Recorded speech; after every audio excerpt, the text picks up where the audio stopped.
Well, the good news is I can use the same notes that I used last week. Unfortunately, because I stumbled a few times in Darren's absence, but I can confidently say now, welcome to the InGoal Radio Podcast, episode 204, presented by The Hockey Shop, source for sports Langley and thehockeyshop.com. I'm David Hutchison here once again, keeping Darren Millard's seat warm, and beside me sits one Kevin Woodley. Woody, did I get it right that time? I see the little claps. That was the golf clap. You got the golf clap. Yep. I can count. Atta Or boy. at least I can follow your instructions. Yes. Kevin, what do we got in 204? I don't want to screw this one up. Oscar Dansk. Dansk, baby. Calgary Flames goaltender right now, playing with the Calgary Wranglers alongside Dustin Wolf, and just a fascinating background.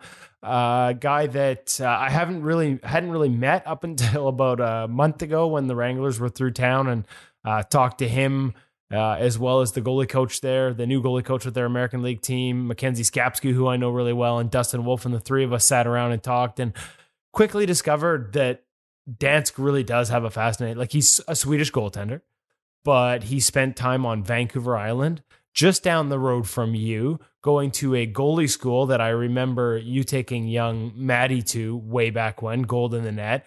And like, there's a ton of unique backstory with Oscar, and he also happens to be a hell of a nice guy. And so we spent a good 45 minutes just going over his path, and a unique path at that, to the National Hockey League, like Sweden, Nanaimo, high school hockey in Minnesota, junior back in Sweden, and then junior in the OHL, and then pro. He's been back and forth since he turned pro 5 more times. So a lot of great insights into the different teachings in Sweden compared to North America. We get into the story. If you're a goalie or a goalie coach, you've heard the story. Oscar Dansk taught Sergei Bobrovsky how to do the reverse, or at the very least was used by Ian Clark to help Sergei Bobrovsky learn the reverse when he first came to Columbus. We get into that with Oscar. Just there's a whole bunch of different things that we talk about, and yeah, it's a fun conversation. One I'm sure goalies on both sides of the pond, goalie coaches will enjoy listening to. That was really impressive, Woody. I know what it's like when you're on the radio now. I was just looking for Oscar Dansk and Bauer Pro Return gear. This is the beauty of me. You could have gone and got a cup of coffee, ask me a question, take a break. I don't know what we're going to get before we actually toss it to the interview. But we don't have skate profiling again this week. I screwed that one up last week. I'm not screwing it up this week. It's the Bauer Pro Return gear. Skate profiling is coming, as is the Warrior G6, which is now in stock at the Hockey Shop. But something else is in stock, so we had to preempt both of those to tell you about this week's gear segment. It's not so much a breakdown as it is letting everyone know that they just got a huge batch of Bauer Pro Returns. A lot of custom graphics on here from the CHL, from the NCAA, but also some unique retro graphics. There's a reactor throwback set. No gloves, just pads. And unlike some of their past Pro Returns from the NHL level, the Devin Dubnyk set, which they still have, the Linus Ullmark set from Buffalo, which they still have, significant reductions in price. So there's some serious cost savings here depending on the model. So yes, some of it is very unique. I don't know how many people outside of maybe playing for the Brampton Battalion are going to want the Brampton Battalion styled pads. But North Bay. See, I don't even know these things. That's the Ontario Hockey League. I can barely keep up with the NHL, the AHL, even the dub is beyond me. So all our listeners in Brampton are feeling pain right now. What's Brampton called? They don't have a team. What the hell? Why would you call them the North Bay Battalion? They moved. See, I don't keep up with these things. Now you get to correct me. Bottom line is, whether you're in North Bay, Brampton, I don't really care. It's a unique looking set of pads. Sweet set of gear. It is. I mean, and actually it's so funny because I saw the pictures, and shout out to the job the Hockey Shop did with the photography on this. Yeah. This is where the digital printing has gotten to. I swear to God, when you look at those pads, it 3D. Looks like there is texture like there is a knit texture on the face of the pad, and it's not until you get up real close that you can 100% tell it's digital printing. Like they've just nailed these things. I'll say this. Yes, there are some logos on there that may not match your team, but there's a lot of cool colors, and it's really easy to get vinyl graphics that you can put over top of the logos themselves if you want to change that up. So let's go to Cam. Let's talk about the different price savings and the different options. There's some unique setups here. There's some with Stabilislide, even though it's a 2X Pro pad. Everything, all kinds of different models. Let's go talk to Cam and he can explain it to us.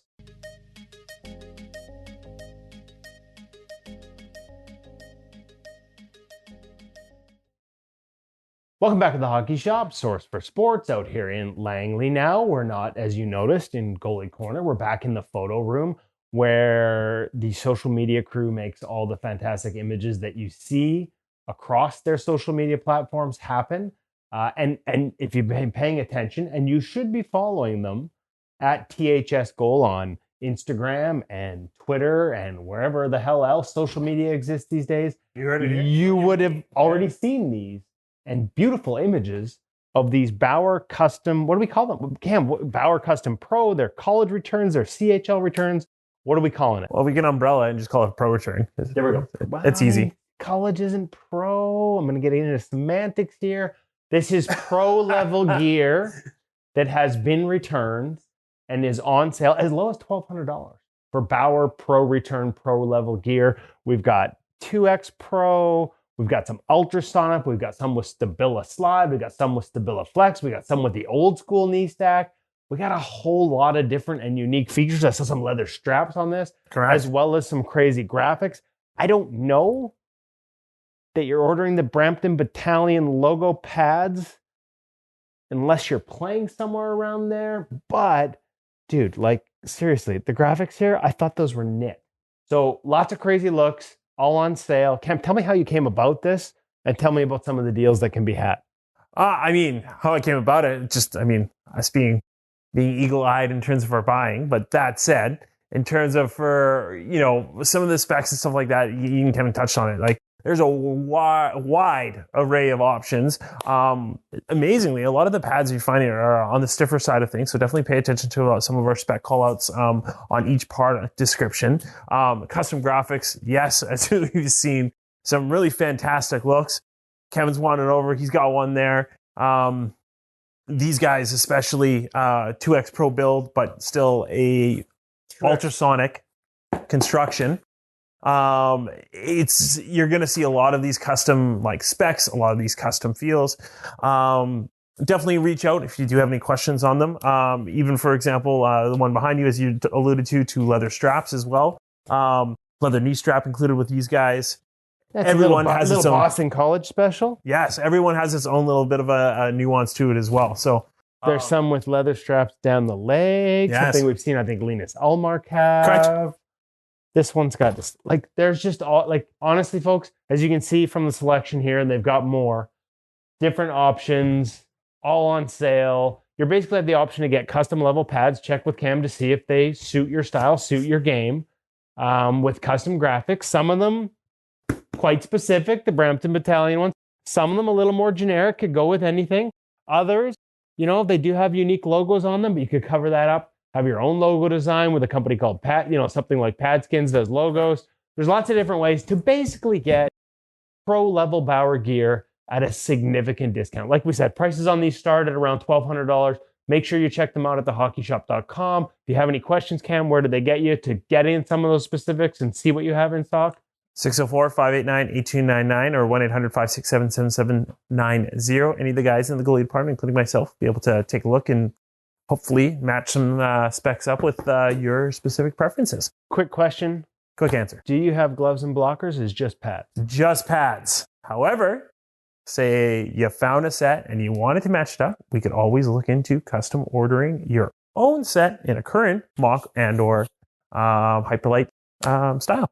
That's not a bad idea. Other question. Pro Returns. If I buy Pro Return sticks, there's no warranty on them. What about these bad boys? No, sir. They are as marked, as sold. Unfortunately, again, given the nature of these guys' things, once they leave out the door, there isn't a warranty on them. Okay. Up front, honesty, that's the best policy. But if they are something you're interested in terms of the style, the fit, the chance to get some pro features on it, significant discounts on now, hockeyshop.com, or like I said, check them out on their social at THSGoal on Twitter and Instagram for some really awesome footage that they've shot in this magic little room. Thanks, Cam. Thanks, Kevin.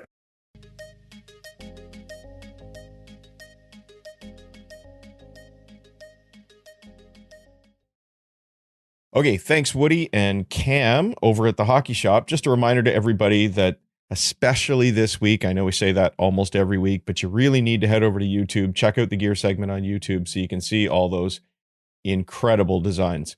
While you're over there, if you give it a thumbs up and subscribe, maybe leave a comment, that would be awesome. I love those designs. I love those prices. Somebody's going to be showing up looking like the best dressed goalie in the league. Do you have a favorite there, Woody? It's probably the North Bay Battalion set. Again, unique colors, unique graphics, but those things absolutely pop. The reactor set's pretty cool too, like the old school sort of throwback, and that's a little more of a generic set. It's a 2X Pro with a StabiliSlide knee, so you get sort of some best of both worlds there. As we mentioned in the segment, these don't come with gloves. These are pads only, so there's a chance to sort of dress things up and custom order gloves as well. I should remind everyone too that in addition to these sort of exciting pro returns and the sales that are on them, we talked about it recently. PX3 is in stock, a whole bunch of true PX3 in stock at the Hockey Shop. Warrior G6, which we reviewed eons ago, but nobody could get. They've got that in stock right down to the junior sizes. Intermediate, all with Warrior's new slide plate to help you slide better. There is a whole bunch of new inventory. We're in that time of year where normally we're looking for the new stuff like the PX3, but there's also stuff that as the shipping gets caught up around the world, there's inventory coming in that we might not necessarily think of as new, but it's new in terms of being able to get it. And they've got it stacked up.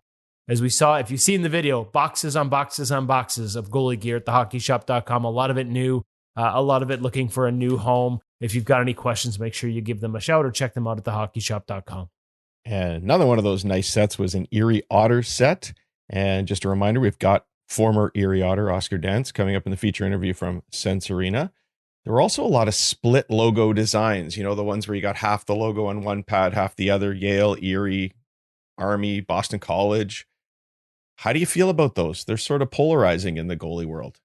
Because once you're no longer standing with your legs together, which you almost never do as a goalie, they don't really work, which is probably something we should think about as we work through some custom designs ourselves with a couple of companies. Yeah, you know what? Like, I like them. I don't get all stressed out about that. And maybe it encourages you to stay on your feet and hold your edges longer.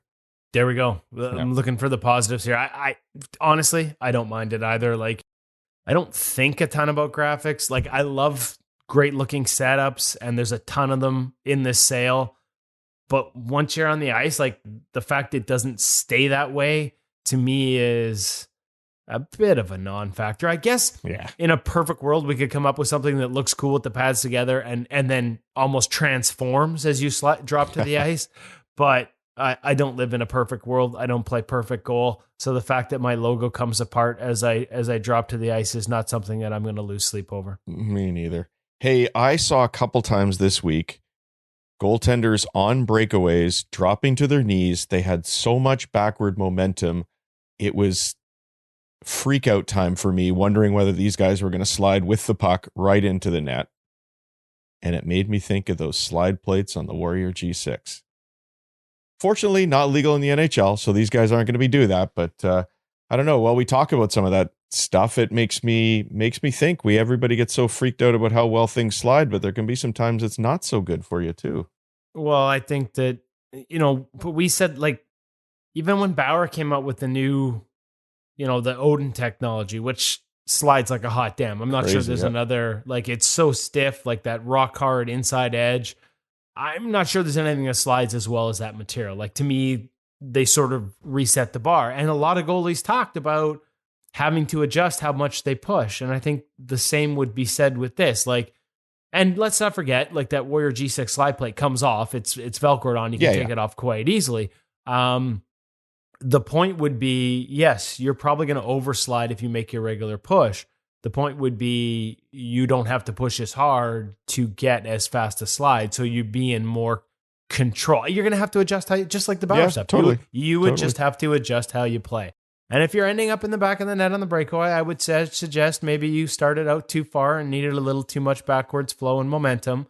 There's probably something wrong in your formulation and equation if you're still sliding all the way back into your own goal. Okay, I will not name the 2 NHL goalies I watched do that this week for fear of upsetting their former math teachers or something like that. They got that wrong. We got a few things wrong around the All-Star game as we were chatting about that last week too, didn't we?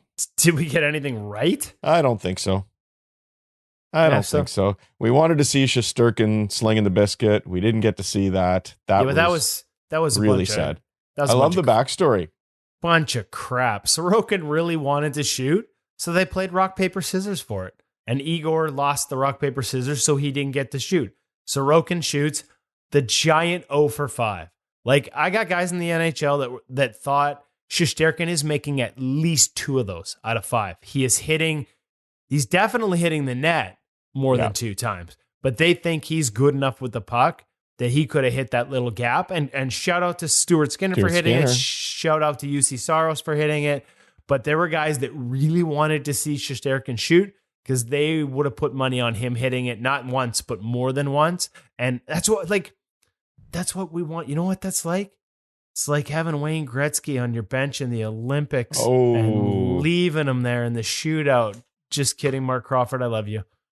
But yeah, like honestly, like having Igor Shesterkin, the option to have him shoot and not allowing him to, that was painful. It was. I love Ilya Sorokin, but dude, take a chill. You're 0 for 5. How do you put up a fight over who gets to shoot? Yeah, I love that it was rock, paper, scissors, but I think Shesterkin, we could have had him do the accuracy shooting competition from the other end of the ice. Well, did you see him shooting in the dunk tank? I must admit I didn't.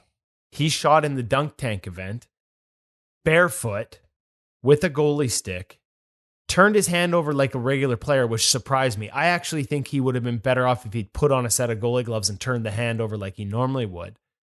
Did not quite get all the surfboards knocked down in order to get to the dunk tank thing, but I think he only missed one before he ran out of time. Like he was up there with maybe not quite with the shooters, but not far behind, which is why we want to see him in his natural environment chucking it. Honestly, so like I had to write a column for NHL.com. Unmasked this week, I decided to go with who's going to score next in the NHL. And is anybody putting anyone on the list ahead of Shesterkin? Like, who do you have outside of Igor? I've never thought of it outside of Igor. Oh, see, we need because it doesn't just come music down to the goaltender, right? It comes down to who's going to have enough opportunities as well. So who do you think got named the most, other than Igor? And actually, he wasn't that far behind Igor in terms of getting name checked the most by his peers in the NHL. He's somebody that's been on the podcast and has talked about scoring goals, has done it at other levels. We need the do Jeopardy music here. Oh. Tristan Jarry. Tristan Jarry got named. Thank you. He was only one behind Igor. As much as we would think that, and Igor is constantly going for it, and that's probably what puts him at the top of the list. Like, he had a miss by less than 2 feet just a couple of weeks ago. Yep. Last year, late in the season, he missed by less than a foot once. He's had one that looked like it was center cut that was caught at the far blue line. Like, he goes for it. I would say every opportunity, but pretty damn close to every opportunity. And as you said, that's what separates it. But right behind him on the naming from their peers was Tristan Jarry. The difference, and if you remember, we had Jarry on the podcast, this is like 4 years ago. He had just scored in the American Hockey League that year. He actually put 2 in out of 5 attempts, but the first one was called back because his team took a penalty. I don't know if it was shooting, but there was a delayed penalty. He grabbed the puck, chucked it in the net, and it didn't count. But he basically went 2 for 5. He's got credited with an American Hockey League goal, and a lot of guys talk about, like, did you know he's 22nd or tied for 22nd? Just in assists, he's got 10 assists already. This season? No. In his career, he's only been in the show like 3-4 years. He's got 10 assists already. Like, the guys who have 10 assists ahead of him on the list have played like triple the amount of games. Like Jari is a legit puck handler. But what's the difference? To your point, he's not taking the shot anymore. Casey DeSmith told me that he thought maybe he'd been told to tone it down in terms of those attempts at the empty net. They're not getting opportunities where they're up 2 goals. I've had a couple goalies tell me that 2 goals makes them nervous if the other team is pressing. You make a mistake and all of a sudden it's a 1-goal cushion with all these multiple goal comebacks, and the way momentum swings have been so wild in the NHL. I had a couple of NHL goalies tell me it's just not worth it. It's not worth the attempt anymore. They don't want to wear the goat horns on that. Shesterkin doesn't care, man. He's chucking it length of the ice every time, and that to me is why he's on top of that list. Quick one addition, the only other goalie to get multiple mentions, there's a lot of one-offs. We had Stuart Skinner mentioned by one guy, but the only other goalie to get multiple mentions, and it was an informal polling as guys came through town that I was doing, Alex Nedeljkovic. He's another guy that we would have scored in the East Coast League or ECHL. He scored in the American Hockey League. We know how bad he wants it. But he was, he's not even in the NHL right now. Detroit's got him down in the American Hockey League, but he was the only other guy. It was Shesterkin, Jari, and Nedeljkovic, the only 3 that got multiple mentions. 3 guys who can really throw it. But as you said, it's opportunity, right? It's mindset, it's opportunity. Talked to a few guys, Jake Allen, who can handle the puck, but he's not asked to do it in Montreal anymore. Like, he handles the puck way less in Montreal. It's just the way the system is. Jake was talking about as his career winds down, like if he senses that it's coming towards the end, he's chucking it every time. He's going for it every time because he, like a lot of these guys, Pekka Rinne, like he got his. Oh yeah. I've heard that Marc-Andre Fleury wants one bad. So a lot of these guys, like it's something that's sort of, it's on the career to-do list. And as they get closer to the end of their career, I expect them to stop caring about the difference down 1, down 2, and just start throwing. Well, shout out to Joel Hofer on that account too. Got his first one-way contract, so good chance we'll be seeing him in the show a fair bit next year. Probably won't get enough opportunities, but he'd be a guy that I'd have on the list as somebody who could do it because he did it in the American League in the playoffs. And you will remember I said to him, so weren't you glad that you were up by 2 goals so you could take the chance? And he paused. Nah, I probably would have done it anyway. That's a guy who went for the empty net in the gold medal game for Canada. And if I'm not mistaken, he was only up 1 in that one too, and he thought about it. So again, actually, I had to use a different word in the story I wrote. I had to put the old brackets in there. But as Jake Allen said, you have to have balls. Apologies to our listeners who don't want to hear that, but he's like, you have to have a lot of balls to go for it like that. Joel Hofer has it. And by the way, when I talked about single mentions, Joel Hofer got a mention, even though he's not in the NHL. Wow. He got a mention from somebody else who is in the NHL that had seen him shoot in the American League and said that they think he's got a shot if he gets up here to be the next one to score. And I think I once posted a video of him scoring on my kid with a breakaway, pulling on the Forsberg too, so he can handle it in tight. He's got some mitts. What else is going on around the league? Logan Thompson. How about Logan Thompson? And how about Vegas's goaltending situation? It didn't look good, did it? No. Like, you hope it's not too much. Like, such a good opportunity for him coming off the All-Star game. It's been a great year. He's such a good story, and also he has an InGoal bump because he's a past guest here on the InGoal Radio podcast. You just hate to see that. I mean, non-contact. Thatcher Demko is just now on the ice from a non-contact lower body injury that was December 1st. We're at 12 weeks. The one thing I would say is from a depth perspective, Vegas is fine, right? Like, it's not like they don't have experience. They got Laurent Brossoit coming off the hip surgery. He's been playing in the American Hockey League. I would assume he's next up on that. We've been asked who do they chase? Who do they go after? I don't know that they chase anyone when you've got LB sitting there in the American League. And, let's not forget Michael Hutchinson down there as well. So you've got 2 options with pro experience in the American League. And regardless of that, let's just hope that Logan Thompson isn't out for long, that it isn't as bad as it looked, and he's back soon. But there's a guy that I don't think they have to worry about in terms of, or a franchise that doesn't have to worry about having options. Sense Arena sponsors our feature interview with Oscar Dansk coming up soon. Oscar Dansk, former Vegas Golden Knight. Is there any truth to the rumor that Darren's away right now because he's training on Sense Arena just in case he gets the call from Vegas? Could Darren be the solution? Ooh, Maybe that's where Darren, I like that. Maybe Darren Millard is the next Vegas Golden Knights goaltender. They're going to pull him off the practice squad, the ultimate e-bug.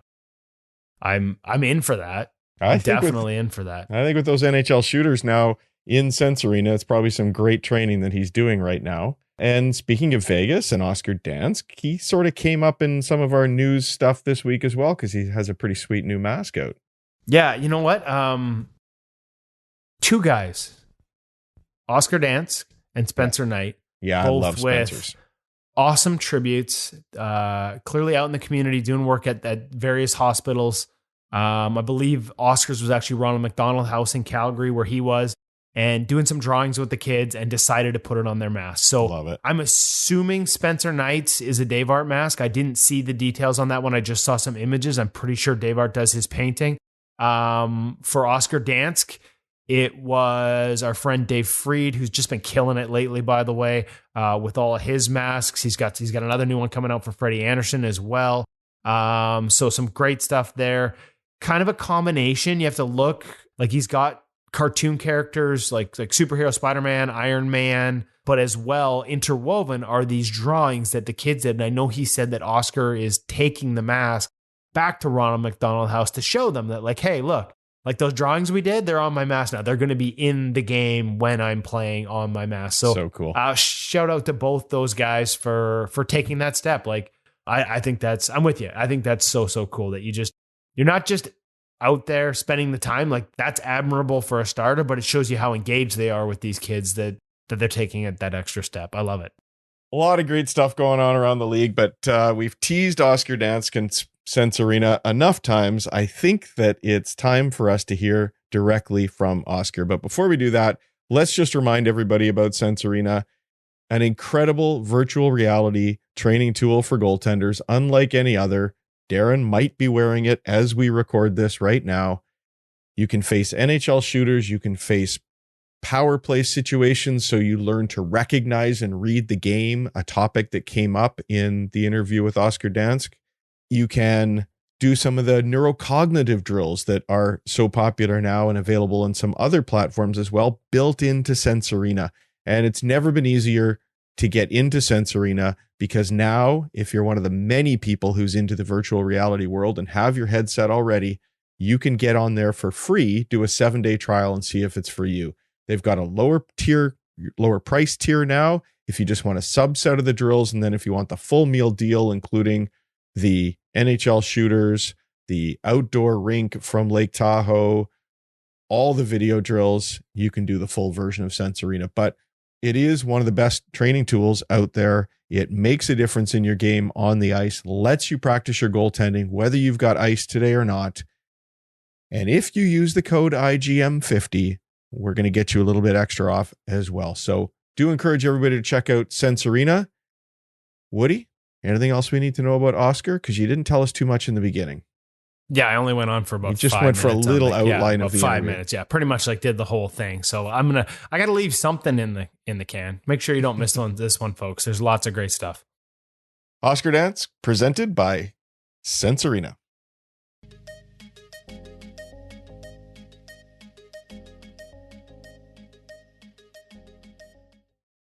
Really excited to welcome to the InGoal Radio podcast, first-time guest, Oscar Dansk. I was going to introduce you, Swedish goaltender Oscar Dansk. That's the roots, playing for the Calgary Flames organization right now. But when you go through your hockey DB, Oscar, you played high school at Shattuck St. Mary's, won top goalie and a silver medal for Sweden at the World Junior Championships. You played overseas. You played over here. Let's just dial it right back. How did Oscar Dansk become a goaltender? I think it's my older brother. So I have two brothers, one older, one younger. And my older brother started playing or doing some like practices, goalie work, and he played a little bit for his team, I believe. And then I believe that I thought it was cool, with the pads and all that.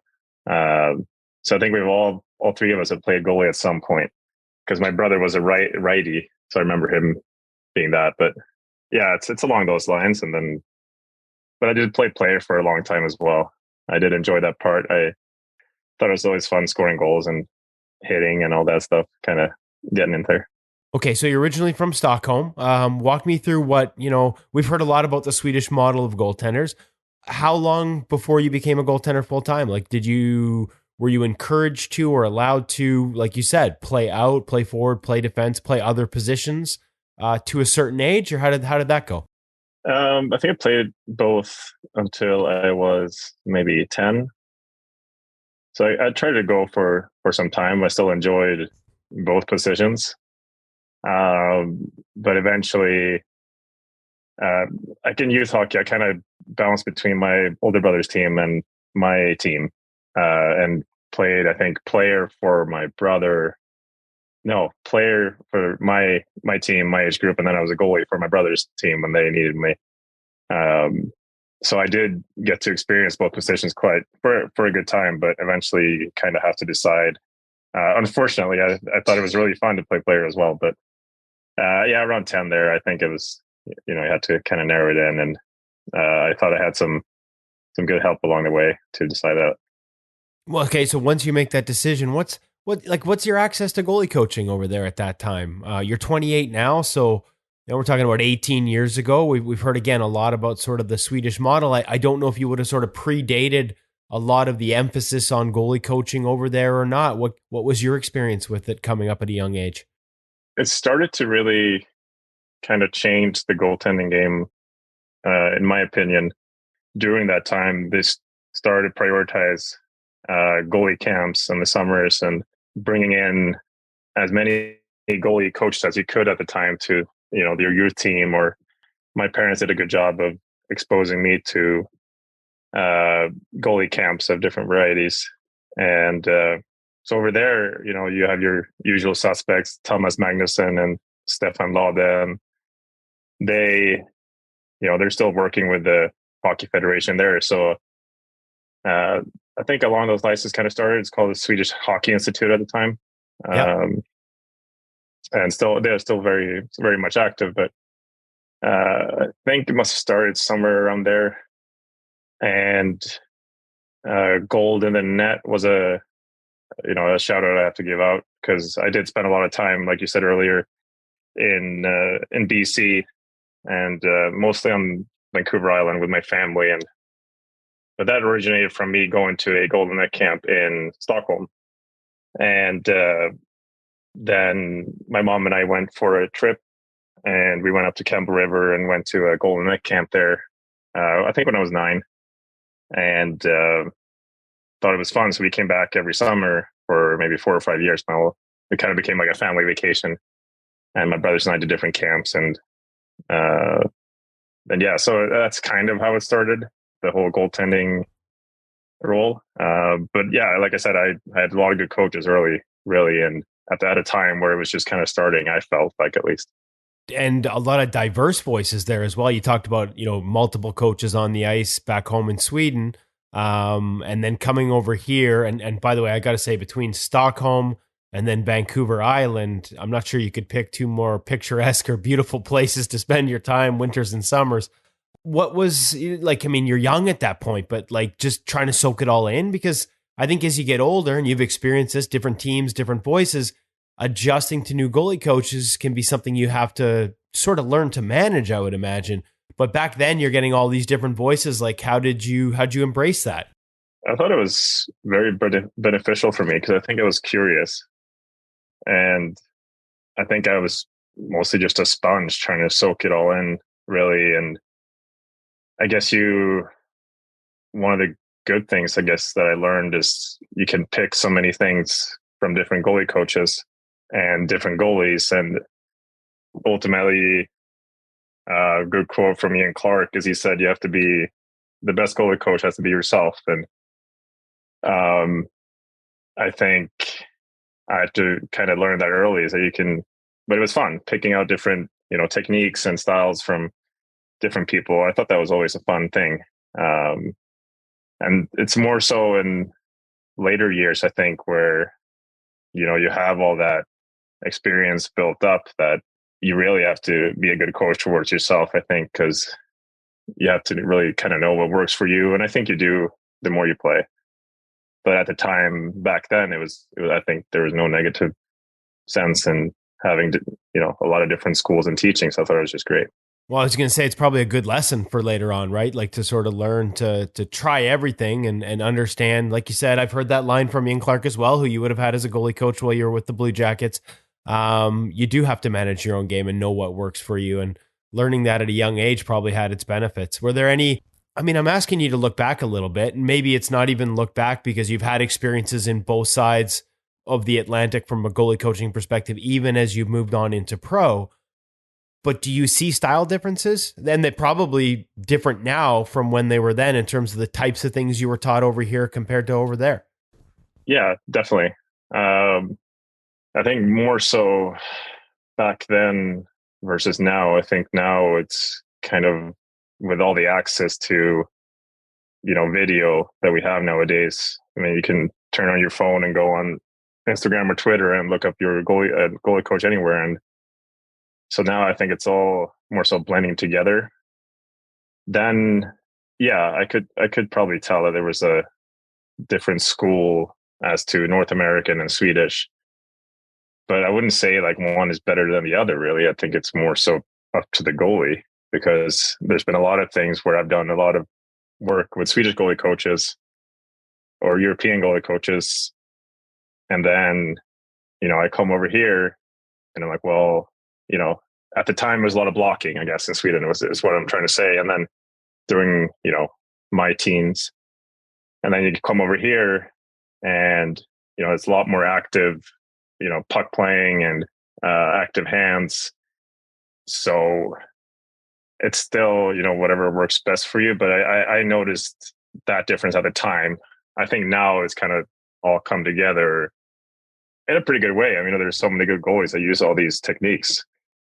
But for me, it's been good, getting that both experience, because you kind of have to remind yourself, well, when I came over here my rookie year after playing junior, I had to notice that I had to try to activate my hands more.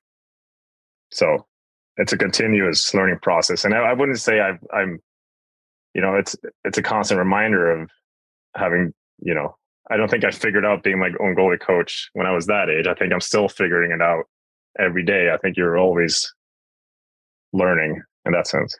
Well, and in terms of things like, activating your hands, like it doesn't, regardless of whether you're active or passive in your end save selection, all that technical foundation you get provides the footwork and the movement patterns and the ability to move in and out of spots. Like at the end of the day, you're still getting to those spots in an efficient manner in either style. Something like hands is sort of that, like I look at that as sort of the end product. All the foundation that you've learned on all the other elements still applies.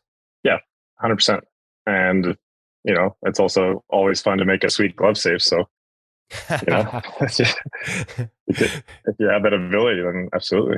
Throw a little sauce on there at the end. What do you like? The decision to come over to Shattuck. It is a pretty interesting path from the outside, not knowing the background, to come over to high school over here. You went back to play junior in Sweden and then came over for a couple of years in the OHL. Maybe go back to the high school decision and what sort of prompted that. You'd obviously spent some time in North America at the camps over in Parksville, which is, I mean, it's so funny. Such a small world to find out that that's where you were going to school. That's one of the first goalie schools we worked with here at InGoal Magazine. So a lot of tie-ins there. But what ended up taking you to Shattuck St. Mary's? Well, it's funny. It kind of all blends together with how we ended up in British Columbia and, Vancouver area from the start, because my older brother, we got to know some, still to this day, they're good friends of ours, a family, the Woldhouses, who live out in Parksville. And my older brother ended up building with them for a year when he was 13.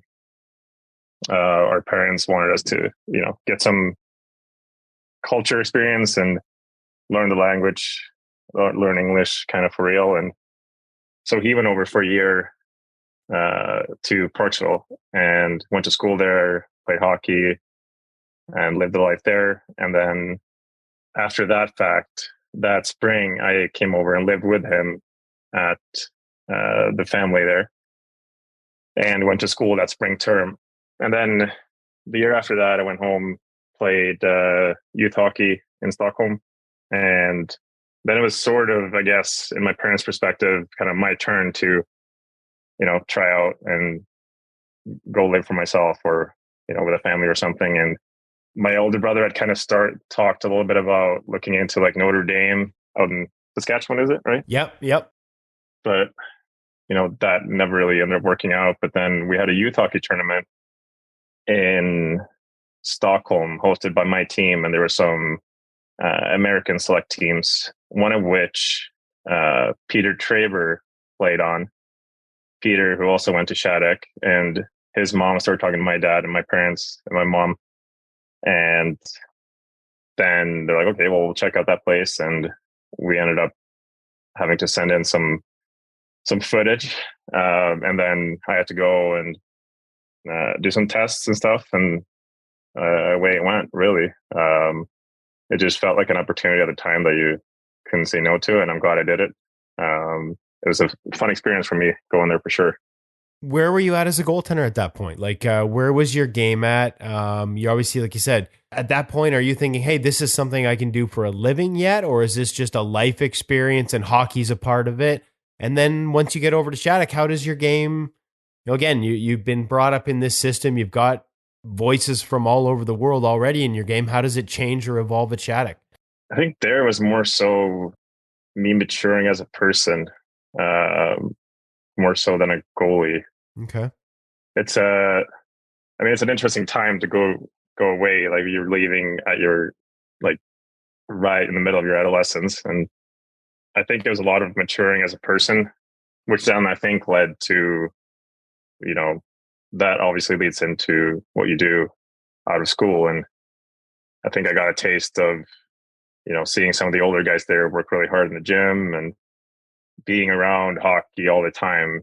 It really like kind of sunk in that part of it, and having like a North American coach or a few of them and kind of understanding the North American style around the game really and what it takes. And because obviously a lot of good players have come through Shattuck even before I got there. And later it was, Nate McKinnon was there, and still guys to this day go through there. But I think they knew how to bring that forward to us and see how we, can develop as hard workers and respecting the game and being a good teammate. And so I think that aspect kind of opened up for me is, how hard you have to work to get to where you want to be. We always hear that phrase, he's a good pro. It sounds like you learned some of those lessons long before you were a pro in terms of what it takes, like the off ice, the commitment, the dedication.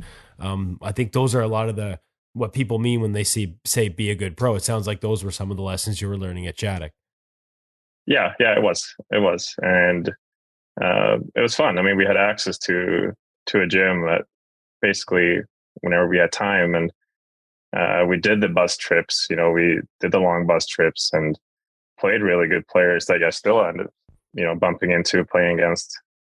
So we played really good teams, and it was really competitive at an early time, which I think really benefits you. I mean, and having a coach that's very, accountable, and he's like, that you have respect for, but they work you, and I thought that was a good learning experience, because I think coaching styles also differentiate where, whether you're in Sweden, Canada, North America, and other countries. I think so having that experience was good for me. Yeah, did it make it easier? You head back to Sweden for a couple of years, play for, and I'm probably going to mispronounce this, but Brynäs. Yeah.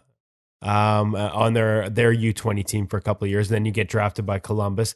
Again, going back and forth, just the transition from North America and high school to junior hockey back in Sweden. Walk me through that transition. Obviously it sounds like Shattuck prepared you for that next step, but what was it like style wise? Like you're playing a totally different style of game, or do we overstate how much of a difference that is between North America and overseas sometimes? I think at the time, maybe I felt like it was a bigger change than what I'm realizing it is now. I enjoy playing on the smaller rinks more. more so than the bigger rinks. I always have. Just, is there a particular reason? It's just more action. It's more physical, and you kind of bump into people, and it feels more like hockey to me, I guess. There's those player roots coming back, eh? Yeah. No, but I've always enjoyed the smaller rinks. A lot of stuff happens fast, and you can't really get away with standing there and sleeping. You have to be alert, and stuff happens quick out of the corners. I enjoy that part, and so I guess I think at the time it felt more of a change, but as later on you figure out what game works for you, and I don't think your game really has to change whether or not you're on a big or small rink. I think it's more so maybe some patience coming out of the corners, guys coming to the net. It takes like an extra second, but I don't think your game really has to change that much. More your reads within the game in terms of how things are happening in front of you. And like the one thing I will say, and again, you've been back and forth since, when you talk about patience, when games are more east-west, when there's more pass mentality, are there things that when you're working on that patience and knowing you can't commit early because there's probably going to be another pass, can that help you coming back too? Because a couple years later, you get drafted. A couple years later, you're back in the OHL on this side of the pond and with Erie, and like you said, smaller rink, probably a faster pace. As much as the style of game is different, can what you learned in Europe in terms of needing to be patient be applied over here and have a benefit over here? Definitely. I mean, yeah, I think any goalie who's playing at their best, I think, has good patience. So I think it's a foundation to any good game. And I've always thought of myself of having decent patience. I don't know if it stems from that or not, but like I said before, I certainly no negative feelings towards playing on different rinks. I think it's just all a good experience, really. It's how you use it. Patience. So patience a big part of your game.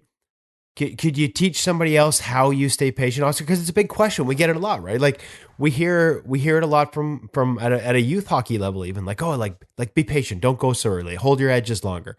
Be patient, don't slide, beat that on your feet. Like when we hear patience, some of it is tactical, but getting that mindset, easier said than done. Was there anything that you picked up over the years that you could share that maybe a young goalie listening now would be like, hey, that's a different way of thinking about it? I don't know. I mean, I would say patience is within, goaltending is confidence. As in you've done the work and you've let yourself be exposed to getting beat enough times to where you trust yourself that you can do something, really. But I mean, that's when you get in the zone too. And when you're in the zone, you have patience. So I really just think that it's, the work that you do constantly, right?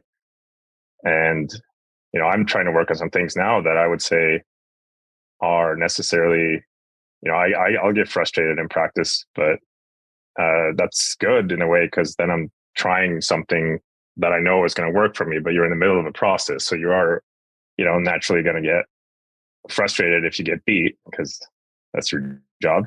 But, like today, I had Mackenzie kind of remind me, we're in the process of working on these things, and you get frustrated, but it's not so much the end goal, it's the process, right? Can you share an example of like and Mackenzie being Skapski, the new development coach with the Calgary Flames and the Calgary Wranglers in the American Hockey League? Is there anything you can share, like so a goalie can sort of, I don't know, maybe manifest it a little more, feel what you're going through? I think a simple example for myself is, how long you hold your feet, let's say in like a 2-on-1 situation, and, he has a pass option. He can also shoot or deke. And I think that's a good test of holding your feet and, let him solve you rather than you solving him. And, I think if you feel like you're not patient enough on your feet, I think you just have to accept getting beat at the start, really.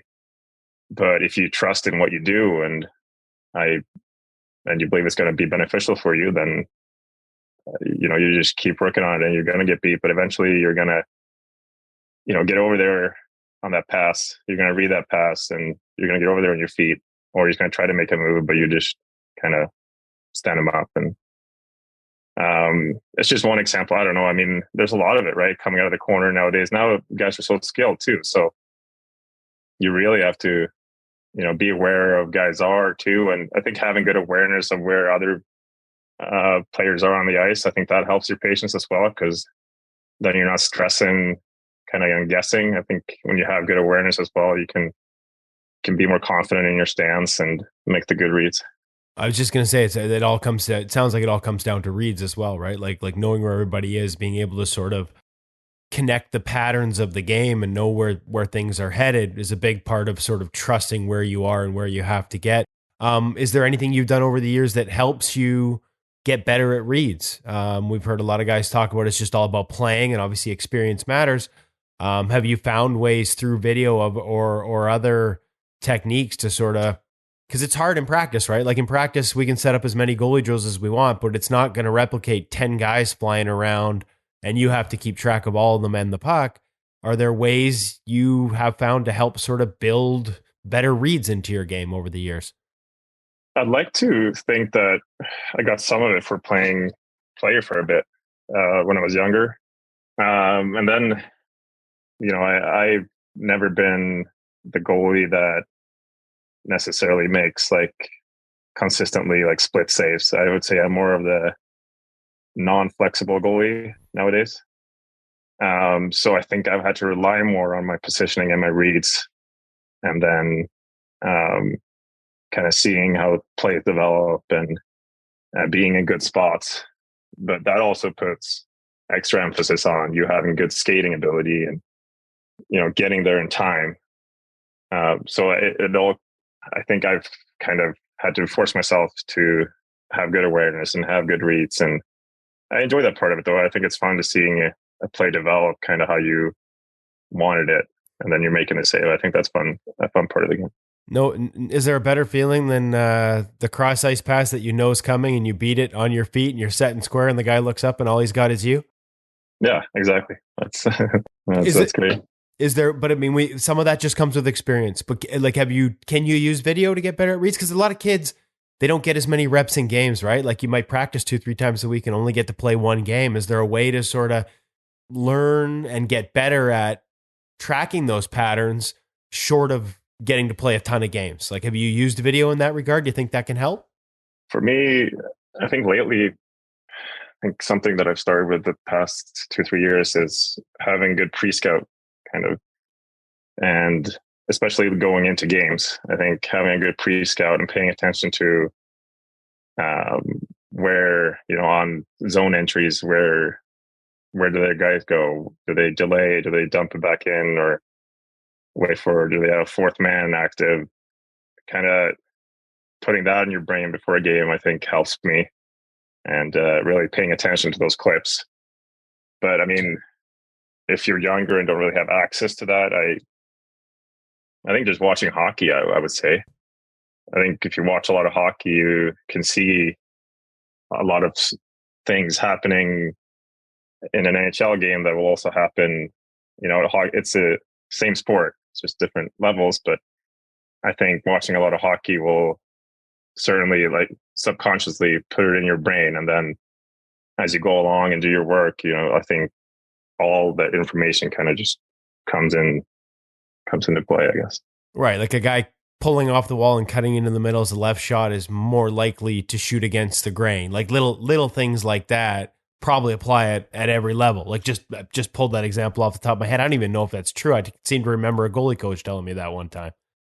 Right. No, it's all those little things, and you can pick up certain things, and it's trendy too, right? I mean, like I said, when you have access to all these highlight reels right off the bat nowadays, so easy in your palm of your hand, it's trends too. I mean, you see the whole Michigan thing, that's a trend, and then you're gonna, guys are gonna try to do that, obviously, but also, so I think that's a part of it as well. Okay, so have you had to face one yet in game? No, not yet. Okay. I had to ask because you mentioned it, and I was actually covering the CHL Top Prospects game here the other day, and we had one attempted, and the goalie said afterwards, he's like, I knew He did same thing we would do whether it's a Michigan or not. He did a good job of using the short side window. So as he pulled off his left post, he had eyes on it. He could see he was trying to scoop. So that meant he knew he had to go up high, and all he could think was, I got to stop this, otherwise I'm on the highlight reels for the rest of the year. So, I mean, again, it's interesting. Like the mindset doesn't change, right? Like the same techniques, much like you said, the different styles of game, you can still apply you just apply your game differently based on what you're facing, but it's still your game. The same techniques will work on a Michigan in terms of the key is having early eyes and using your windows properly to recognize what's coming. Yeah, correct. And you said it, early eyes. I think, having good eyes will, help you in all your other decision making, which will in turn give you confidence and, patience and awareness, I guess. Okay, well, so early eyes is something we've already thrown out a couple of things that we always hear from Ian Clark. Drafted by Columbus, first pick, second round, 2012, coming off that second season at Brinus. What's your experience like because you get a lot thrown at you when you're working with Ian Clark? You're drafted by Columbus. When did you come over for the first time, and what were they the ones that wanted you to go to Erie? What was that process like? And a lot of learning would have been thrown at you, I'm guessing, in the early days there. Yeah, no, it was a neat experience for sure. To be drafted, I think that was super cool. And I mean, you think back on it, you're so young, really. But no, I had decided to go to Erie before the NHL draft, I believe, if I remember that right. I always had a passion for the CHL and really wanted to go from watching it when I was younger. And then the opportunity came, and I ended up going. After the draft, I think I went to development camp, and then after that, in August or so, you go to Erie, and all of a sudden, you're starting to work towards, being a real professional. And, I think I learned a ton during definitely those 2 years in Erie, but also my rookie year and those first 2 or 3 years about what it's like to play pro and, the competitive part of it. Is it more, again, kind of going back to Shattuck, is it more about all the other things that you have to manage to be a pro, or was there a, goalie specific element there too, in terms of adjustments and the evolution of your game? Because I guess game's constantly evolving. That's just the nature of the position. But was it more even then than you expected? I think turning pro from junior, it's a big jump. Me, I think it was. Yeah, it was a really big jump, more so than I thought. Because then, you're not just competing against the junior guys, you're competing against the whole world, right? That was a big jump, really big jump. Whether you're ready or not, I don't know, but you throw yourself in there and you kind of figure it out along the way. But yeah, my rookie year, I learned a lot about how, I guess, what they call the business side of it too, getting up, sent down, and called up, and all those things. That was a big thing for me too. And all of a sudden, you're buying a car, and I lived by myself for a long time, so I knew that part. But then, doing all these things around, that was a big learning experience as well. Well, no, I mean, we've had, pretty much every goalie we talk to tells us that the biggest jump of their career is junior hockey to the American League or to pro hockey, as opposed to moving up from the AHL to the NHL. Like, that's the biggest jump because, like you said, there's just so much going on there. You got a taste with Columbus. You would have had development camps. I'm guessing gone to some main camps. I got to ask you, because there's obviously a story out there about Oscar Dansk teaching Sergei Bobrovsky the reverse. We've heard it. I think it's sort of become folklore at this point. I'm guessing you've heard it too over the years. What do you remember about that, and your early work with Columbus and with Bob? It was super cool. And Bob was, just coming into, he was having some really good years at that time too. So, I think I've always really liked Bob. He's a great guy. I've always been really nice to me. Great goalie. But it's kind of become a folklore, I guess, that story of it. But I think Bob knew how to do the reverse. I mean, it's Bob. I think he knew how to do it before I was able to go on the ice with him and Clarkie. But nonetheless, it was a cool moment for me being a young goalie to get that responsibility of, or help him or give him, because it's, I think you give that to someone in that age and trying to find his way. I'll always remember it for sure. And I'm glad Bob and Clark invited me to do that, because it's something that stuck around with me for a long time. Was there just little nuances in terms of how you did it, Oscar, and in terms of how you'd learned it, that they were just trying to help Bob with? Because like you said, like he's like, and nobody, I'm guessing there were some lessons on work ethic there too. Not that you needed them, but like, I'm not sure anybody works as hard as Bob. But just in terms of, was there little things that you were doing differently that he was just trying to figure out at that time, or? I don't remember exactly. But I mean, that's why he's been one of the best. He's curious, I think. And I think when you're curious, it's a great aspect to have. And works extremely hard. So, that part of it isn't surprising to me, that if he thought that I had something to give him, then, that's awesome. But I wouldn't say I taught him that. I think he was very good at it beforehand, because he's a very talented athlete. But okay, we'll leave it at worked with Bob on the reverse. We'll dial back the folklore a little bit for you. Try and take some of that off, because it has become somewhat of a legendary story. I will say though, it was a cool experience for me, and I'm really, really thankful for it. Okay, so we talk about the business of hockey. You end up getting loaned back to the SHL and staying over there. And another, is it Rogla? Yeah. I'm 2 for 2 today. That's not bad. All we need is an orange Coldvik in here, and I'll and I'll be good. Again, the back and forth, the process, experiencing it on both sides. The game's evolving over here; it's becoming more east-west. What was that decision like for you going home? What was that thought process like, and how was that transition?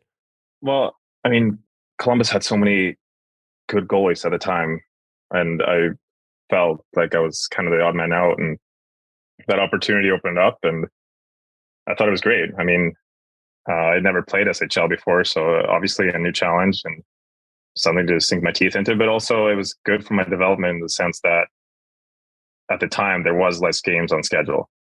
So we had, maybe played Wednesday, Saturday, as most weeks look like in the SHL, which gave more time for practice. So I was super excited for that part. And I think I approached it in the right sense of,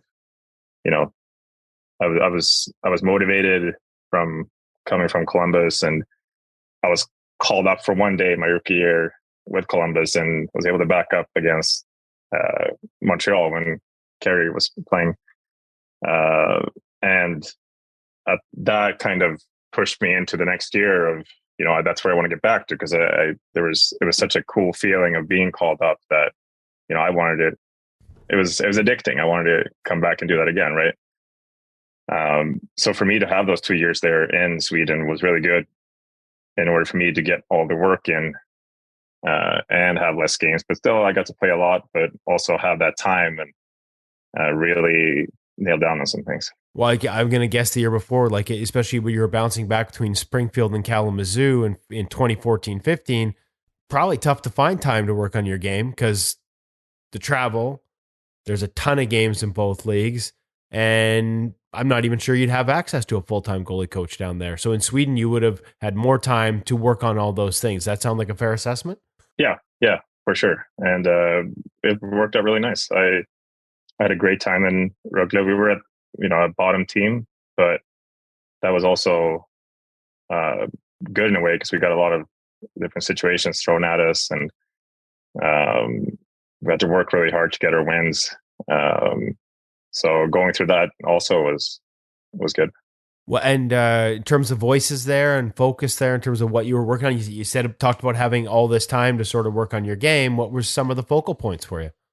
You know what? It was everything. I really just wanted to use that time properly, and there was obviously a lot of reverse involved, exiting from reverse and all those small little details within the details. I think that's what I really kind of honed in on. And entries and exits are big. Yeah, exactly. And so I remember that being a part of it, but it was really just taking the opportunity to do all the work that that I wanted to do, I guess. Okay, so contract ends with Columbus. You get a chance to go to free agency and you sign with the Vegas Golden Knights. Get your opportunity, get the call up that moment. And I got to ask, did the moment mean more even though you didn't get into the game with Columbus? We've heard a lot of guys over the years talk about Carey, talk about looking at him as a role model. Did it mean more watching Price play? Like, was it more special because it was the Canadians and Price, or was it just because it was the NHL? Or do you think you remember it more as a goalie because, I mean, both the franchise and the guy in the net are sort of special when it comes to our position? Yeah, no, it was definitely cool seeing it firsthand, Price play, but it was more so the overall experience of a day and, being an NHLer for a day. And, it's something you truly dream of ever since you were in your kid, your room at your parents' house and you have all the posters of everybody. And it's just it's something so special. And I didn't know how special it was until I got to feel it. And that was also a call up that I'm extremely, grateful for, because I will never forget the feeling of that day, and how it really gave me a taste for what I really wanted. Okay, so I want to get back to you get your next taste with Vegas, but before I got to ask who the posters were on the wall. That's a good question. Put you on the spot. Now, did you cheer? Like, were you like you're growing up in Sweden, in Stockholm? Like, was it SHL guys, or by that point was there enough NHL exposure that it was NHL guys? From the start, it was mostly SHL. I was a Djurgården fan when I was younger, but then more and more, I think, didn't watch a lot of NHL games, but the magazines and stuff had all the posters, so you get buy the magazine and look through them, and so I don't know who it was, maybe Patrick Waugh and Marty Brodeur. I think I had Peter Forsberg. Obviously, I loved Matt Sundin. I thought he was a really cool player to watch. So probably those four guys. Those are the guys that pop out, I guess. Okay, and so now let's fast forward to 2017-18. You get another taste. And this time you get into a game. First NHL action. No pressure. Malcolm Subban goes down and you end up in overtime in your first NHL game with the Vegas Golden Knights. You win your NHL debut. You follow that up with your first start. You win that. And your next one, you get the first shutout in Vegas Golden Knights franchise history. What do you remember? What do you remember, first of all, about that first game? Like, was it a blessing to go in as much as no one would ever wish an injury? Was it a blessing to not have to think about it as opposed to the apprehension or any anxiety of a first start? You just go in there cold, or how do you look back at that memory? I think it benefited me in the long run because you don't have time to think at all. Yeah. I just remember Turk telling me to get in the net, so I got in the net. But no, I mean, during that game before Subi went down, I think I was just sitting there, trying not to get in the way of some of the guys trying to get on and off the bench. But yeah, it definitely helped me, I believe, and kind of gave me some good game time leading into next game. But yeah, that was truly something magical, and I'll always remember that. What do you remember about the show? Like it went first appearance, first win, first start, first win, and then first shutout, not just for you, but in franchise history. I mean, that was a year where Vegas obviously went through a lot of goaltenders, and it wasn't easy on anyone. The goalie coach especially had a lot of different guys to work with. But you guys, everybody that came in contributed. Like, despite the injuries as they piled up, everybody came in as a goaltender and did a good job for the organization. What's the memory of that period? I know it ended with an injury, not to rehash that, but those couple of weeks before you got hurt, what are the lasting memories? It's just euphoria, really. You finally get to play and you get trusted with game time. I think, you've gained your coach's trust for him to play you and keep playing you. And I'm, going to forever be happy about those games. They're very special to me, and also to prove to myself more so than anything else that I could do it, which was, that was really a fulfilling feeling in that sense. But no, it was just a lot of fun, really, so much fun, and the locker room and the staff and everybody around really helped me out too, and all the players were really supportive, and which was a lot of is a big key to our success that year, is everybody wanted to contribute and prove what they could do, and it was a hungry bunch of guys that just got released. So just really good memories. I mean, good times, really. It was a cool experience being around all that and being trusted with that game time. That's for sure. And more new voices. Dave Pryor, who we know going back to his Washington Capitals days. Again, a different style, different emphasis points, I would suggest, is probably the best way of putting it with Dave. All about, guys who could show patience and not retreat and hold edges and sort of not give up ice in the face of a rush. So I know those were some of the things he really liked. A couple of different voices around him and below him at different levels over the years there. Again, lessons from an early age paying off for you in terms of learning to work with different people, take away new things, but know what needs to stay in your game. Or was that a tough process at all in that point? Not really. At the time, when I got to Vegas, I thought it would be a bigger adjustment than it was.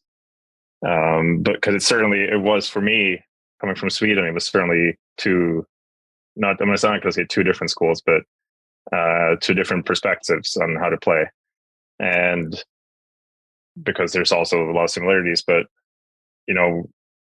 I got to work with Dave and he wanted me to be more aggressive and, really front the shooter. And that's not something that I had going into Vegas. It was more so, being in good spots and making sure you're available to move on to the next rebound if you're going to have a rebound.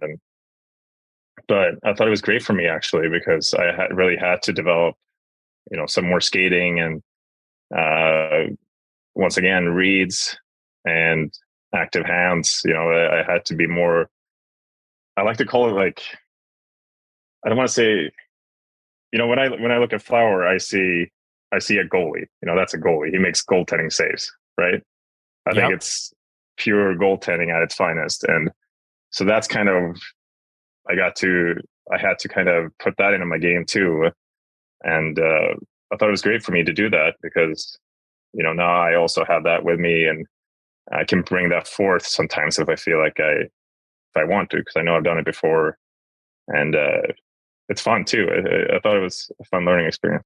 That difference in style, like, I don't know if I'm trying to find the right words to describe it myself, but like there's still a foundation there, right? Like there's still a technical foundation, but maybe less rigid with Flower, a little more dynamic. Am I finding the right words? I mean, I think when you boil it down to it, it's just stop the puck. Right. And when it comes down to it, I mean, that's ultimately, if you stop the puck, nobody's going to care how you play, really. There's a lot of different ways to do it, but I thought that was really. I was going to say, not everyone's comfortable with the butter stack, right? Like the sliding into the stack pads and the windmill on top of it, like we see Flower do. Not everybody's comfortable with those types of save selections. No, but I think he is, because he's, he competes so hard in practice that you're forced, he makes those saves in practice too. And, it's all stems from him competing so hard. And I think that side of it is a little bit lost. It's a lost art in a way. So I love watching him play for that, because to me, that's just pure goaltending. Yeah. So I think it's getting lost, and I don't want him to ever stop playing, because he's like the guy for that, right? But there's times in games where you have to make those saves, and I think it stems from just competing well in practice. All the goalies that I play with that are great competitors, they end up making those saves in practice too, or in games too. It just kind of one bleeds into the other, I guess. Like if you're not competing at practice and if everything is just A to B and technically perfect and you never have to go outside the box, are you going to be ready when you need to go outside the box in a game and things aren't as perfect?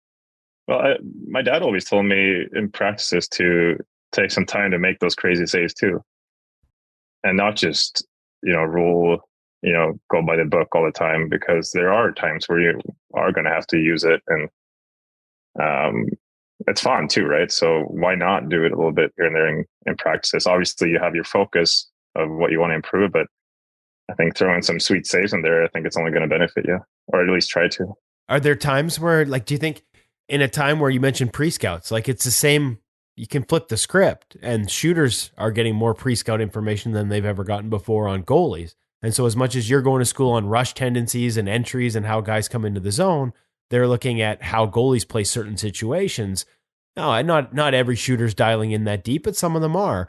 Is there a benefit to Flowers' unpredictability? Like the ability to go outside the box and do things differently, the willingness to do it and cultivating that in practice, can it also have the added effect of showing a shooter a different look in some situations where maybe things aren't as predictable and what they saw on tape isn't going to be the same every time they come down the wing? Yeah, definitely. But I think more so is, when players, there's a rebound or something and they have a hole open net and they think they're going to score, and all of a sudden you stick out a toe or you stick out blade, or the top of your stick, whatever it is. I think that's the part of it that, makes you unpredictable, or not unpredictable, but I guess annoying to play against, right? Because all those open nets, like you kind of take life out of guys when you make those saves. And so I think psychologically it works a great benefit. We've had goalies in the past tell us that like we'll see a highlight reel save in a game, and sometimes they don't like to look at highlight reel saves, right? Because it usually means something's gone wrong. I've had a lot of goalies say that, but a couple of guys over the years have talked about, yeah, hey, like I make that save in practice because I've learned to compete in practice, and so when that happens in a game, it's a little more instinctual. Right. Yeah. Exactly. That's the way I view it, at least. Well, that's a great lesson. Last step here. Decision. You go back to KHL last year, and then you come back over to North America this year. We've had guys tell us different things about playing in the K. It's pass, dust it off, pass again, and maybe one more time. A lot of patience required in that game. NHL and the AHL is becoming increasingly east-west, a lot more movement east. Like, did you find stuff there translated here, or was it a totally different game over there? Yeah, from the start, it was kind of hard to get into that style, I guess, but I don't remember me feeling like it was a huge difference when I did eventually kind of feel comfortable with the game there, because I still felt like it was pretty physical, and it was all like kind of dependent on the team. Some teams played really, straight to the net. So there is like diversity. It's not just one way of playing, but it was once again, it was a great experience. I'm really glad I did get that season in there, because once again, it's not just the hockey, it's all the life outside of hockey, and that you learn a lot about yourself as a person, which hockey during the season is so incorporated to your life that it will help you when you get to the rink. And so I did feel like I learned a lot of lessons being there, and it was a good league. I mean, a lot of really good players, a lot of games, travel, and so you get all of that. And so once again, I'm thankful I had that experience. Okay, so you come back over here, and hey, what do you know? More new voices. Jason LaBarba with the Calgary Flames, Jordan Sigalet, both guys that we know really well, and then also Mackenzie Skapski, who's new to the role, new to the position. You could probably argue in a lot of ways has a whole lot less pro experience than you do, Oscar. What's that relationship been like to sort of work with him and build that with him? And if I know Mackenzie, there's probably a lot of back and forth there. It's probably not so much a dictatorship as it is a partnership. No, I think it's a really good balance. I think he's done a great job stepping into this role. we're both the same age group, and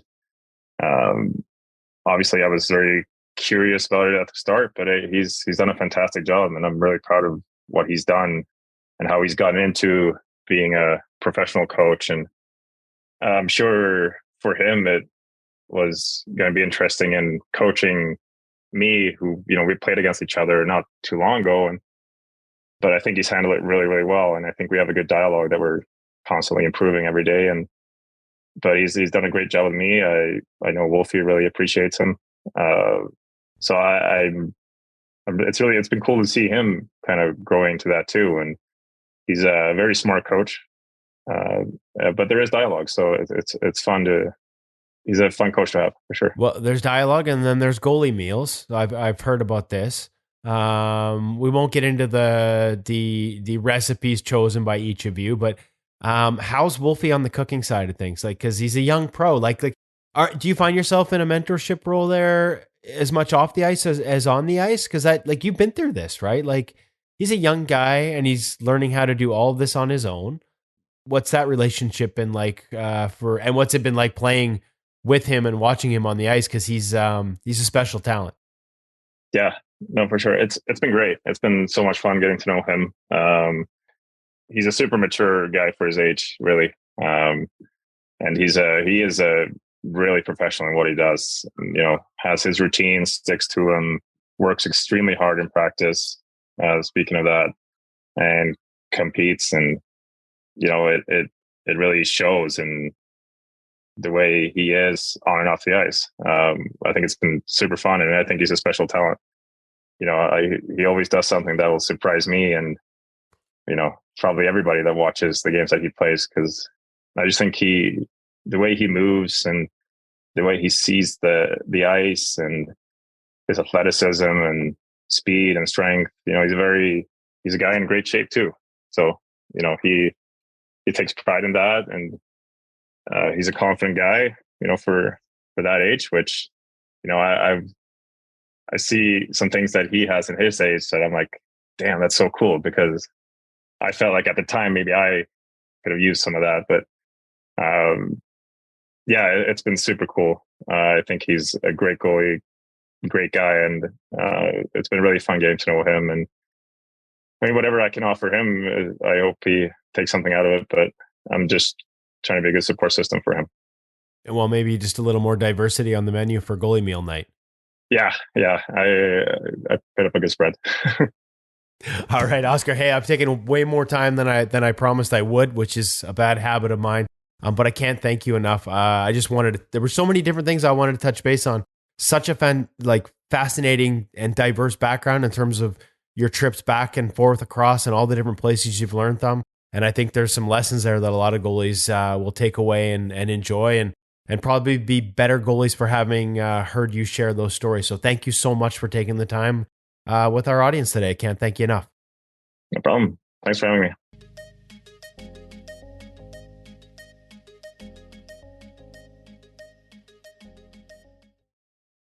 Woody, I absolutely love that one. Kind of kills me to think that Oscar was training literally just up the road in the rink that my son now plays in, at the goalie camp that my son used to go to. I feel like we missed him just by a year or two, but would have been really cool. Yet another shout out to Golden Net and Perry Alderbroom, who were so big in the beginning of InGoal for us. And thanks to him, I love the insight, especially the one about learning to read the game. Just go out and watch hockey. And I know it seems like a no-brainer, but how many kids these days don't actually watch much hockey? I think you'd be really surprised, Woody. More and more minor hockey kids I see, hey, they love to flip through TikTok and Instagram and see all those highlights that get posted, but not a lot of kids sit down and watch a game. And unless you watch that whole game, you can't see those tendencies, as you guys were talking about, guys coming off the wall, the delay just inside the blue line, and who's coming to pick it up. You got to watch hockey. Yeah, it's interesting because some of the best that we've talked to over the years watch a lot of other hockey, right? Like what you mentioned, Doobie with the painted mask. Like Doobie watches everything. Like he watches a ton of hockey, which is why he's going to be great if that's the way he chooses to go long term in an analyst role. Like Doobie watches a lot of hockey, and he did when he was playing. And not everyone's like this. You're right. Some of the younger guys, but some of the older guys that have been around and survived a long time in the league, they watch a lot of other hockey. I mean, I wasn't talking about the guys who made it. I was talking about kids in minor hockey. We're talking 12, like 13, 14. Think about Thatcher Demko and the story he told us, right? Like way back to when he first came up. Like not only did he watch hockey when he was in high school and in college, watched a lot of NHL, but he kept a notebook of tendencies and things that guys did in certain situations. Again, situational awareness and situational reactions, whether it was on their posts or what depth they took, depending on what was happening. And he made notes, and some things he went out and tried. And so being a student of the game is going to help you read the game because you've watched the game and picked up on those tendencies. It's the old story about Gretzky watching the game with his dad making him have a pencil and sort of trace where the puck went around the ice on a piece of paper as he's watching the game. Like Mitch Korn talks about patterns. What's the best way to pick out patterns? Is to watch the game and sort of, even if it's subconsciously, you're going to get better by watching for those tendencies and being able to recognize them more instantly and innately when you get on the ice. Yeah, I would not even if it's subconsciously. I think it pretty much has to be. I mean, there can be a conscious element to analyzing what you're seeing, but I think it pretty much has to be. In terms of pattern recognition, I know in a number of sports now, Formula One that we like to watch, you can go online and choose the camera angle. And I know Bell has some options in Canada with Sportsnet for changing angles. Wouldn't it be great if as goaltenders, we could choose that behind the net angle all the time so that we're really learning to recognize those patterns? You mentioned Thatcher Demko, Woody, and over at InGoal this week, you've got a fantastic pro read with him. One of my very favorites. Even though it's a fairly straightforward situation, I think everybody getting the opportunity to see that difference between a tall stance and a save stance and the transition between them and when and why he's doing it. This is a topic that's coming up more and more in the goaltending world these days, the multiple stance. And I think it's a great one for people to go and check out.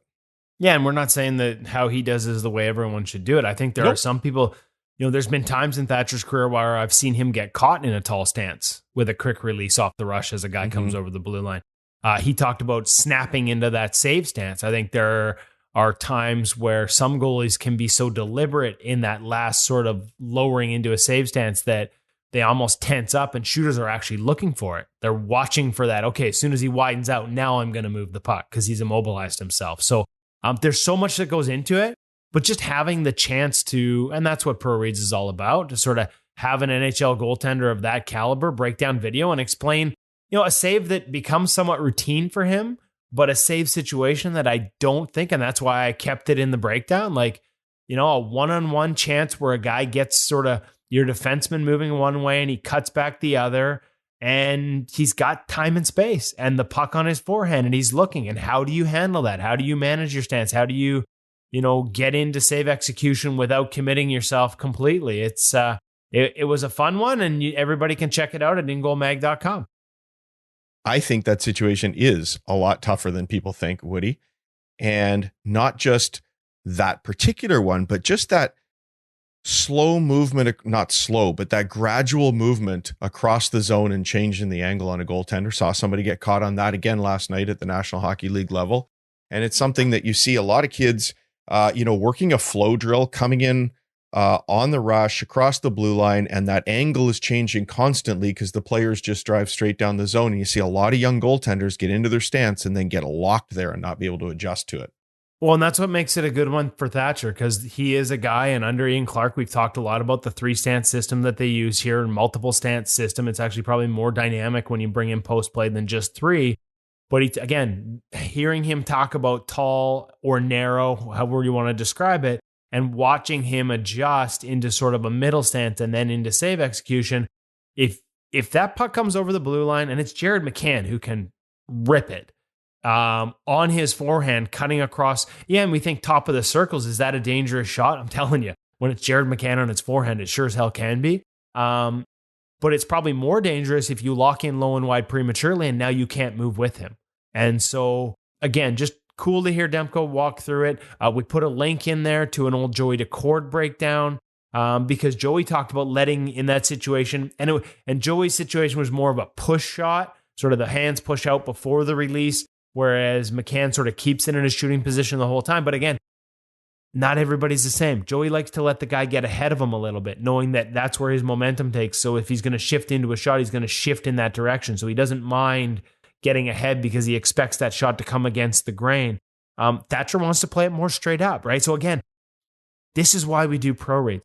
Not because each and every one tells you what you're supposed to do, but to show you how different goalies at the highest level of the game handle similar situations. Joey's got a very different approach than Thatcher. They both worked. And so hearing the thought process, then when you get on the ice, you can go either way. You can play with them, like you said in practice. Play with them. Which one works for you? Do you want to let that guy get ahead, sort of push him downhill, let him get ahead of you a little bit, knowing that if he shoots to the side he's moving, you're also moving in that direction and it's an easier shift, not wanting to give up sort of that against the grain shot. Again, multiple ways to play this. We want to give you the opportunity to hear from some of the best in the world of how they handle it so you can consider those options for your own game. If you want to check out the latest pro read, head over to ingoalmag.com. If you are not a member yet, it's less than $50 Canadian for an entire year, a new pro read every single week. There are coming up on 150 of them now. I don't know. It's a ridiculous number. You can watch pro reads all day long.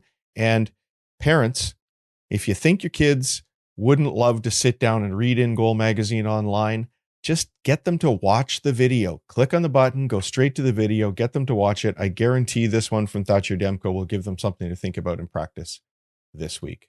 Well, and we've had NHL goal. How many NHL goalies have told us, I wish there was something like this when I was a kid? We all do video breakdowns. We have coaches that do video breakdowns with their kids, right? They'll watch NHL tape. The hell could be better than watching NHL tape with the NHL goalie and having him explain his thought process? This is exactly what I was thinking. Yes. Buy the damn thing, folks. I'm getting a little ornery. And with that, and before Woody gets too ornery, we'll say our thanks to the Hockey Shop source for sports in Langley and hockeyshop.com, as well as to Sense Arena VR training for goalies. And of course, our thanks to all of you, wherever you're listening. Thank you for allowing us to join you on this amazing journey through the world of goaltending. On behalf of Darren Millard, Kevin Woodley, I'm David Hutchison. We'll see you next week on the InGoal Radio podcast. Until then, we hope you all enjoy another great week in goal.